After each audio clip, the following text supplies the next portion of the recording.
नमस्कार मित्रांनो, Shivganesh online YouTube चॅनलवरती आपले स्वागत आहे.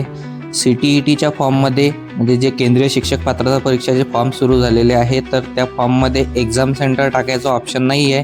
तर एक्झाम सेंटर निवडीबद्दल आपल्याला नोटीस आलेली आहे वेबसाईटवरती. त्या नोटीसमध्ये असं दिलेलं आहे की फॉर्म सुरू झालेले आहे, परंतु वेबसाईटवरती एक्झाम सेंटर निवडायचं ऑप्शन CBSEने आपल्याला दिलेलं नाही आहे. तर बघा, तुम्हाला ॲडमिट कार्ड आणि एक्झाम सेंटर कसे मिळेल, तर तुम्हाला जो आपण ॲप्लिकेशन फॉर्म भरणार आहे, तर याच्यामध्ये या नोटीसप्रमाणे दिल्यानुसार तुम्हाला शेवटपर्यंत पण कधीच एक्झाम सेंटर निवडायचं ऑप्शन ॲटोमॅटिक येणार नाही. तर त्याच्यासाठी तुम्हाला फॉर्म भरायला थांबायची गरज नाही. तुम्ही तुमचा फॉर्म भरून घ्यायचा आहे. फक्त फॉर्म भरताना एक लक्ष द्यायचं आहे की तुमचा ॲड्रेस आणि तुमचा ॲड्रेसचा जो पिनकोड आहे तो व्यवस्थित टाकायचा आहे. या पिनकोडनुसार तुम्हाला तुमच्या एरियाच्या जवळपास म्हणजे तुमच्या राहण्याच्या जवळपास 100, 150, 200 किलोमीटरच्या आतमध्ये जे कोणतं सेंटर येत असेल ते सेंटर तुम्हाला ॲटोमॅटिक हॉल तिकीटवरती मिळून जाईल.